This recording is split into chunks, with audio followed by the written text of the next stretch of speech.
우리가 성경을 보면 여자 이름으로 된 성경책이 두 권이 있습니다. 어떤 책이죠? 함께 읽은 룻기 있고 또 하나는 에스더서입니다. 두 책을 비교해 보면 룻은 이방 여인인데 유대인과 보아스와 결혼을 했고요. 에스더의 경우는 유대인인데 이방인과 결혼해서 왕비가 된 그런 이야기입니다. 룻기는 매우 아름다운 이야기고 그 시대가 사사시대임에도 불구하고 아주 성공적인 하나님의 말씀이 성공적으로 지켜진 그런 이야기라고 할 수가 있겠습니다. 1절을 한번 다시 볼까요? 1절 보시면 함께 읽어보면 좋겠는데요. 제가 읽겠습니다. 사사들의 치리하던 때에 그 땅에 흉년이 드니라.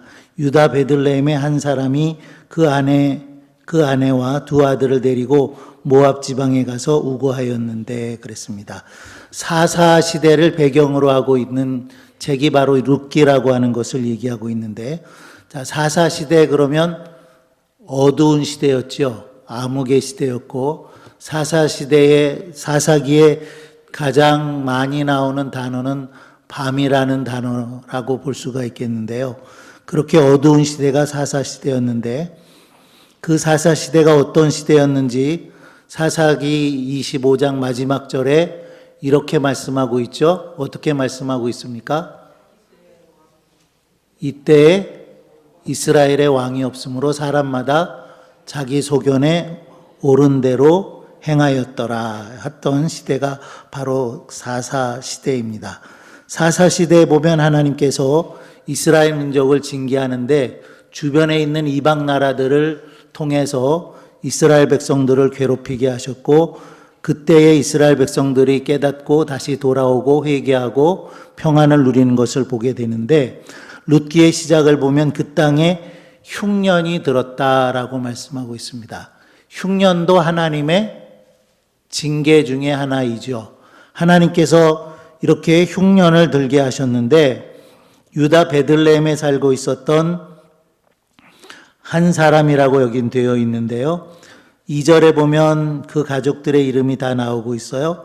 2절 한번 같이 읽어보겠습니다. 그 사람의 이름은 엘리멜렉이요 그 아내의 이름은 나오미요 그 두 아들의 이름은 말련과 기련이니 유대 베들레헴 아브라 사람이더라.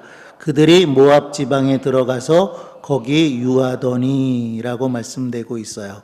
한 가장인 엘리멜렉이 가족들을 이끌고 흉년을 피해서 모압 지방으로 내려갔다라는 이야기인데요. 여기에서 우리가 생각해 볼 것은 흉년이 들었어도 베들레헴에서 잘 그 흉년을 견뎌냈어야 옳았겠다라는 생각을 해보는 거죠. 왜 그렇습니까?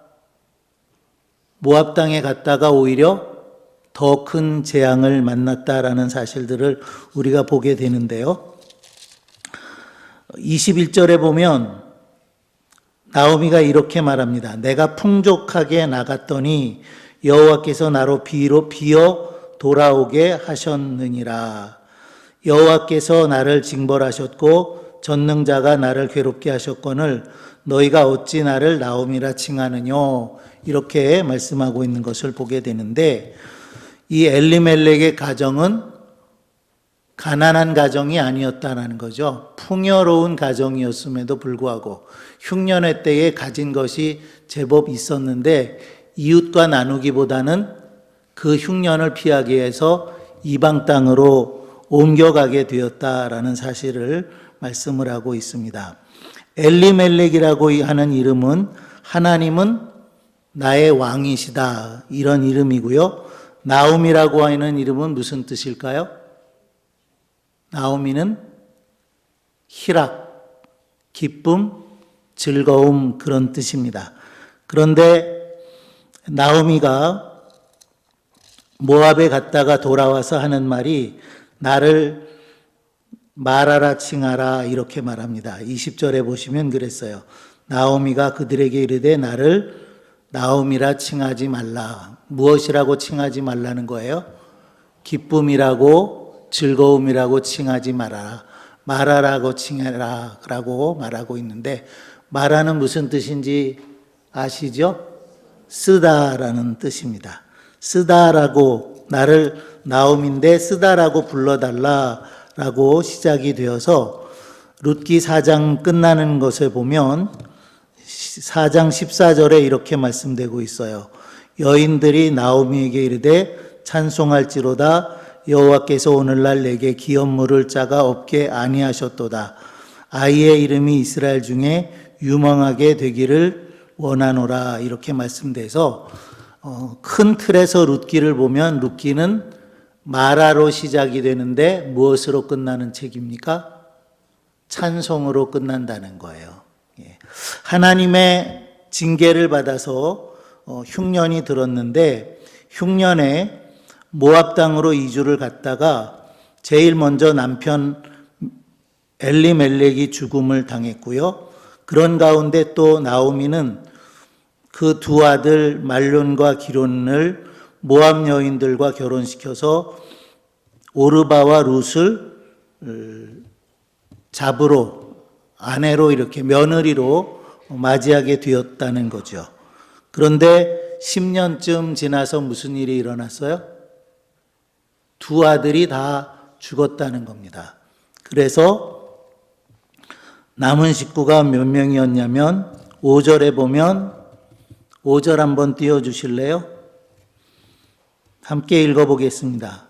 말론과 기럨 두 사람이 다 죽고 그 여인은 두 아들과 남편의 뒤에 남았더라. 누구만 남았습니까? 나오미와 오르바와 룻, 세 과부만 남게 되었다는 거죠. 자, 세 과부만 남아서 이제 모압 땅에서 어떻게 살게 될 것 같습니까? 지금 시대도 혼자 되면 살기가 어렵죠. 더군다나 이 사사 시대에 세 과부가 남아서 살아간다는 것은 정말 어려운 일이겠다라는 생각을 해볼 수가 있겠습니다.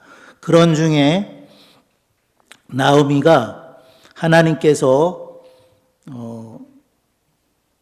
베들레헴 땅에 양식을 주셨다라는 소식을 듣게 되고, 그래서 모압을 떠나서 다시 베들레헴으로 돌아갈 그런 생각을 하게 됐습니다.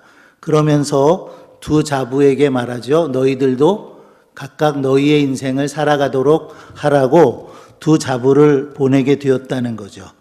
오르바는 나오미의 얘기를 듣고 어떻게 했어요? 14절에 있죠? 함께 읽어보겠습니다. 그들이 소리를 높여 다시 울더니 오르바는 그 시모에게 입맞추되 룻은 그를 붙쫓았더라 라고 말씀을 하고 있죠. 오르바라고 하는 며느리는 자기의 갈 길을 갔는데 룻은 남아서 시어머니인 나오미를 붙쫓았더라 라고 말합니다. 이러했을 때 나오미가 룻에게 다시 한번 너도 내 인생 아직 젊으니까 너의 인생을 살아가라 라고 말했는데 16절 17절에 룻이 이렇게 말하죠. 함께 다시 한번 읽어보겠습니다. 룻이 가로되 나로 어머니를 떠나며 어머니를 따르지 말고 돌아가라 강권하지 마옵소서. 어머니께서 가시는 곳에 나도 가고 어머니께서 유숙하시는 곳에서 나도 유숙하겠나이다. 어머니의 백성이 나의 백성이 되고 어머니의 하나님이 나의 하나님이 되시니 어머니께서 죽으시는 곳에서 나도 죽어 거기 장사될 것이라.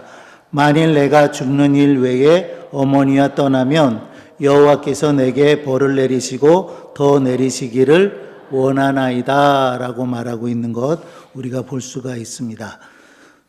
룻이 굳게 결심함을 보고 그에게 나오미가 더 이상은 권면하지 않았다라고 말씀되고 있는데요.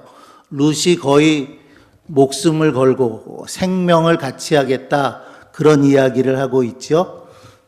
특별히 그 가운데서 어머니의 백성이 나의 백성이 되고 어머니의 하나님이 나의 하나님이 되겠다라고 말하는 것을 우리가 보게 되는데요.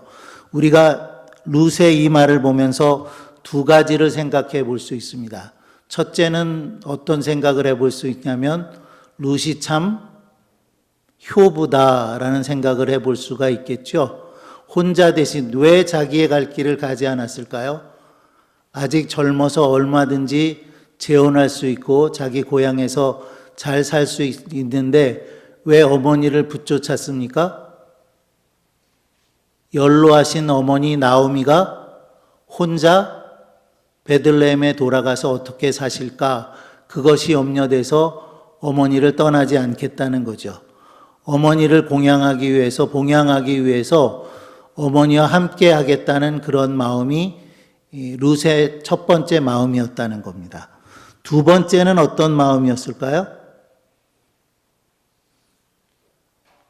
두 번째는 이 말씀 속에 우리가 알 수 있겠는데 어머니의 하나님이 나의 하나님이 되시리니 라고 말하고 있어요.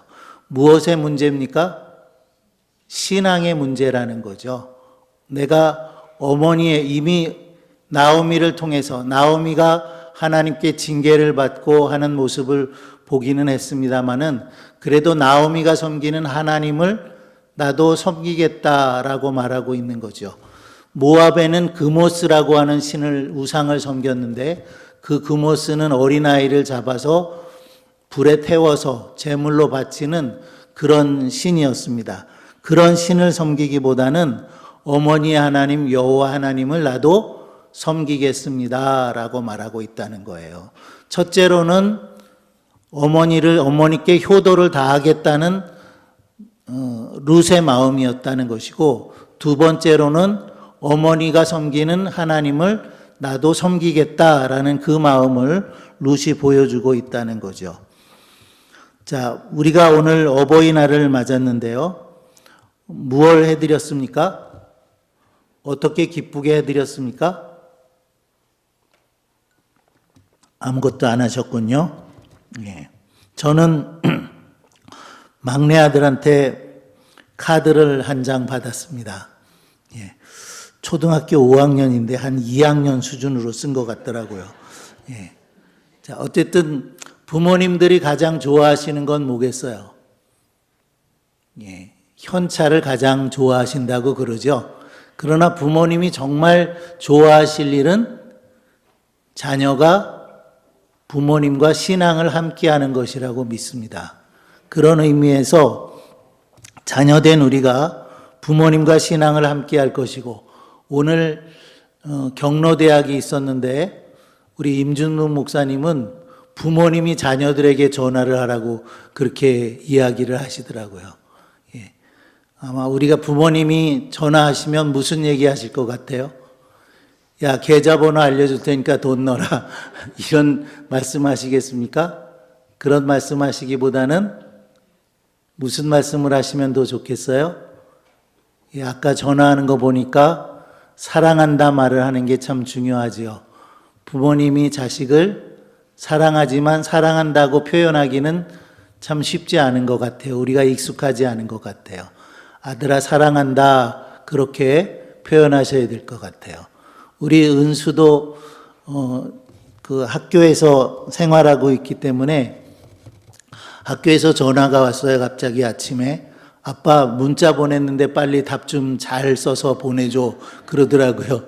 아마도 아빠한테 문자를 보내고 답이 잘 오면 뭐 상을 주는지 그런 뭐 내기를 했는지 답을 잘 써서 보내라고 그러더라고요. 그래서 문자를 딱 봤더니 뭐라고 쓰여 있냐면 아빠 낳아줘서 고마워. 그리고 끝이에요.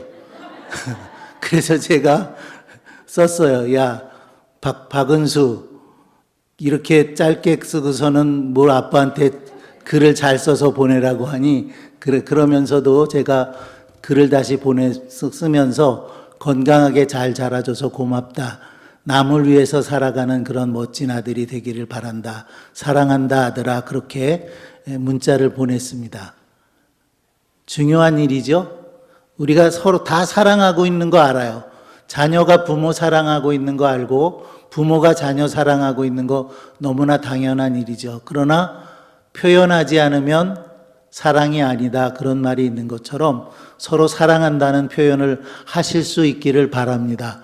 혹시 오늘 아무런 일을 안 하셨으면 부모님께 전화해서 사랑한다고 말씀하시고, 또 자녀들한테 전화가 안 왔다면 전화하세요. 하셔서 아들아 딸아 사랑한다 그렇게 이야기할 수 있는 여러분들이 되기를 바랍니다. 아무튼 오늘 우리가 룻기를 통해서 보는 것은 룻이 얼마나 부모에게 홀로 된 나오미 시어머니에게 효도를 했나 하는 것을 우리가 볼 수가 있겠고요. 룻기를 전체를 보면 하나님의 은혜가 참 크다 하는 것을 우리가 볼 수가 있겠는데, 2장에 넘어가서 보시면 은혜라는 단어가 여러 번 나오는 것을 볼 수가 있습니다. 2장 2절 한번 띄워 보시겠어요? 2장 2절 함께 읽어보겠습니다. 모압 여인 룻이 나오미에게 이르되 나로 밭에 가게 하소서. 내가 네게 은혜를 입으면 그를 따라서 이삭을 줍겠나이다. 나오미가 그에게 이르되 내 따라 갈지어다 하매. 10절도 한번 보세요. 10절 띄워주시겠어요? 룻이 땅에 엎드려 절하며 그에게 이르되 나는 이방 여인이오늘 당신이 어찌하여 내게 은혜를 베푸시며 나를 돌보시나이까. 13절 보겠습니다. 13절 룻이 가로되 내 주여 내가 당신께 은혜 입기를 원하나이다. 나는 당신의 시녀의 하나와 같지 못하오나 당신이 이 시녀를 위로하시고 마음을 기쁘게 하는 말씀을 하셨나이다. 20절 볼게요.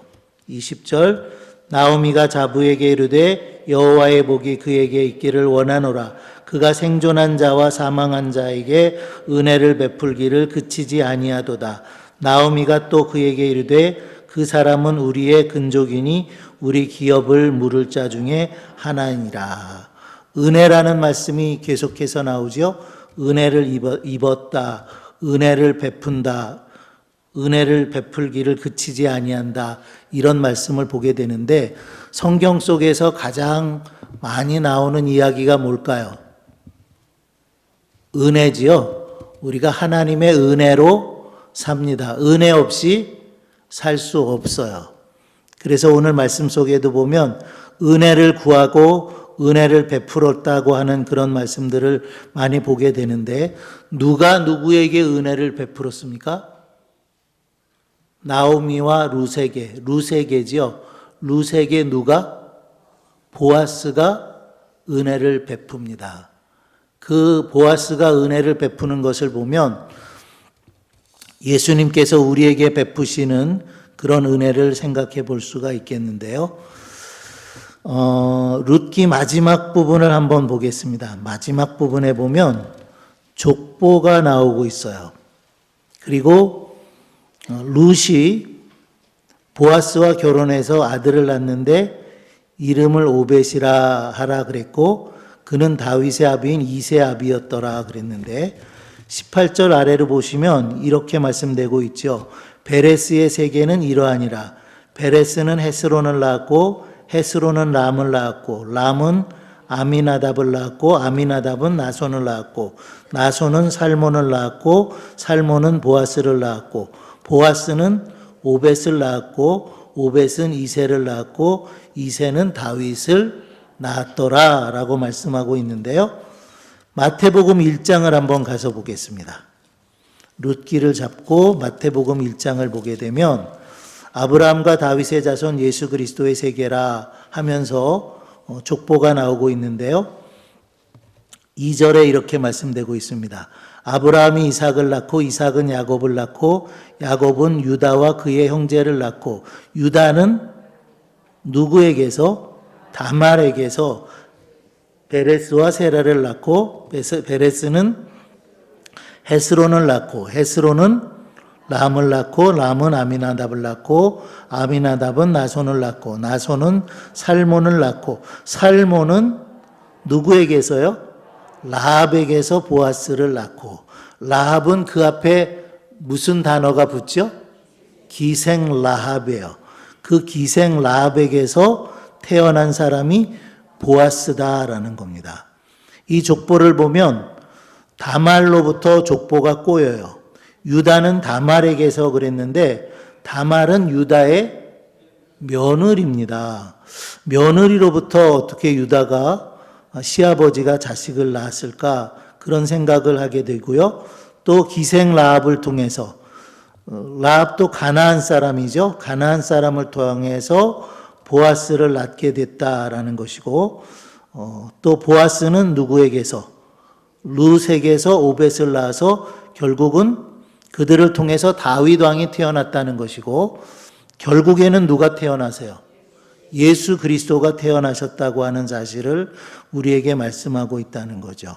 여기서 보게 되면 기생 라합이 얼마나 보아스를 잘 신앙 안에서 키웠는가 하는 것을 우리가 생각해 볼 수가 있습니다. 기생 라합은 어떻게 하나님을 믿게 되었습니까? 제가 얼마 전에 설교를 했는데 도마 얘기를 하면서 듣기만 하고 믿었다 그랬죠. 이스라엘 백성들이 홍해를 마른 땅으로 건넜다라고 하는 사실을 듣기만 하고 하나님을 믿었다는 거예요. 그 라합이 얼마나 보아스를 신앙으로 잘 키웠나 룻기를 여러분이 쭉 읽어보시면 아실 수 있습니다. 이 룻기는 참 아름다운 책이고 또 은혜가 많은 책이에요. 오늘 시간이 짧아서 다 말씀드리지 못하지만 오늘 집에 가셔서 한번 룻기를 쭉 읽어보시면 좋겠고요. 룻기가 우리에게 교훈하는 것 중에 하나는 이런 것을 우리에게 교훈하고 있는데요. 출애굽기 15장을 한번 가서 보겠습니다. 출애굽기 15장을 보시면 모세의 노래가 나옵니다. 모세가 홍해를 마른 땅으로 건너고서 하나님을 찬송하는 노래를 부르고 또 미리암이 화답하는 노래를 부르고 그리고 22절에 보시면 이제 그들이 홍해를 건너서 광야를 가게 되는 내용을 말씀하고 있는데 22절로부터 27절까지 좀 띄워주시면 좋겠는데. 아, 그래요? 그러면 그냥 제가 읽겠습니다. 자, 모세가 홍해에서 이스라엘을 인도하며 그들이 나와서 수르 광야로 들어가서 거기서 사흘 길을 행하였으나 물을 얻지 못했다. 자, 여기서 어떤 지명이 나오죠? 조금 전에 나오미가 자기를 나오미라 하지 말고 뭐라고 그러라고 그랬어요? 마라라고 그랬죠. 예, 사흘 길을 지나서 목이 가랬는데 물을 마시려고 하니까 써서 마실 수가 없었다는 거예요. 마라에 이르렀더니 그곳 물이 써서 마시지 못하겠으므로 그 이름을 마라라 하였더라. 백성들이 모세를 원망했다 이런 말씀들이 나오고 있는데요. 하나님께서 그 물을 달게 하셔서 해갈할 수 있었죠. 그런데 하나님이 이런 말씀을 하세요. 26절에 보시면 가라사대 너희가 너희 하나님 나 여호와의 말을 청종하고 나의 보기에 의를 행하며 내 계명에 귀를 기울이며 내 모든 규례를 지키면 내가 애굽 사람에게 내린 모든 질병이 하나도 너희에게 내리지 아니하리니 나는 너희를 치료하는 여호와임이라 이렇게 말씀을 하시죠. 그들이 불평했지만 물이 없어서 목이 가려서 불평했지만 하나님은 그 원망함을 들으시고 물을 허락을 해 주셨어요. 그리고 이제 마지막 절에 보면 무슨 얘기가 나오냐면 그들이 엘림에 이르렀대요. 엘림에 이르니 거기는 물샘 12과 종려 70주가 있는지라 거기서 그들이 그 물 곁에 장막을 치니라 이렇게 말씀하고 있어요. 여기 보면 홍해를 마른 땅으로 건너고 또 광야에 수르 광야에 들어서 사흘 길을 지났는데 물을 얻지 못해서 하나님을 원망했다는 거죠. 그러나 그들이 곧 어디에 도착할 수 있었어요?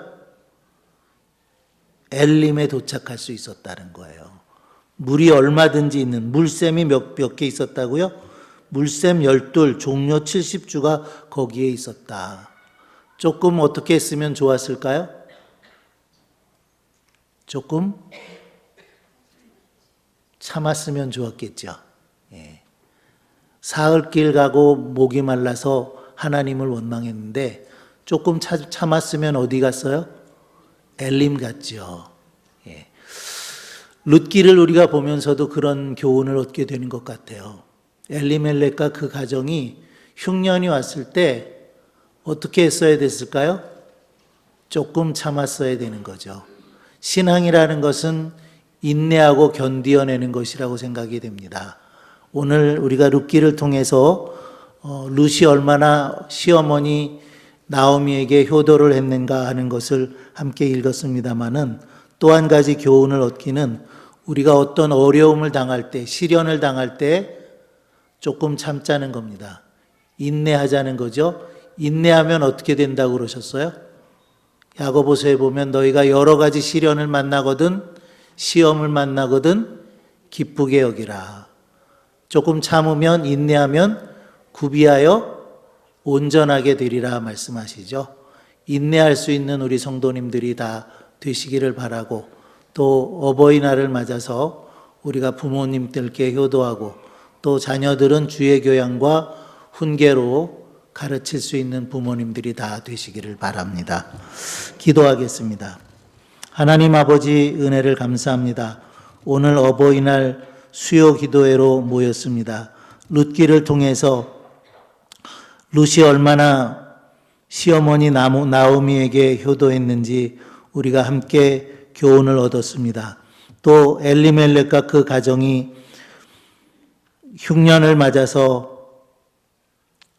베들레헴을 떠나서 모압으로 갔을 때에 그 이름이 나의 하나님은 왕이시라고 하는 이름이었음에도 불구하고 하나님을 등지게 될 때 하나님도 그들을 등지고 마셨다는 것을 교훈 삼을 수 있는 우리들이 되게 하여 주시옵소서. 잠시의 어려움을 원망하고 불평하고 살아가지 않도록 도와주시고 인내할 수 있도록 허락하여 주셔서 구비하여 온전한 하나님의 사람들이 다 되게 하여 주시옵소서. 하나님께서 허락하신 우리 가정, 자녀들은 부모를 공경하게 하시고 부모는 자녀를 노엽게 말고 주의 교양과 훈계로 가르쳐서 화목하고 아름답고 복된 가정 이루어서 하나님께 영광 돌려드리게 하여 주시옵소서. 예수 그리스도의 이름으로 기도합니다. 아멘. 5월의 말씀 함께 읽겠습니다. 내 집 내실에 있는 내 아내는 결실한 포도나무 같으며 내 상에 둘린 자식은 어린 감람나무 같으리로다. 시편 128편 3절 말씀. 아멘. 가정의 달인 5월달을 보내고 있는데요. 가족사진 전시회에 많이 협력해 주시기를 부탁을 드립니다. 12일 찬양 예배는 초등 일부 헌신 예배가 되겠고요. 일남선교회 야유회가 11일 토요일 10시에 담양으로 가시겠습니다. 경로 효도잔치 71세 이상이 대상이 되겠고요. 12일 주일 오후 1시에 교육관에서 모이도록 하겠습니다. 결혼 피로연 있습니다. 한도욱은 47구역의 한태성교우 최사님 집사님 큰아드님인데요. 10일 금요일 오후 5시부터 갈비박스에서 있습니다. 지난주일 우리가 찬양 예배를 마치고 장로 선택을 위한 공동의회를 했는데 표가 많이 갈렸습니다. 그래서 한 분도 선출되지 않았습니다. 그래서 이번 공동의회를 통해서는 양영기 집사님 그리고 김태준 집사님 두 분이 선출되었는데 하나님의 뜻인 줄 알고 우리가 아멘으로 받을 수 있기를 바랍니다. 기도하겠습니다.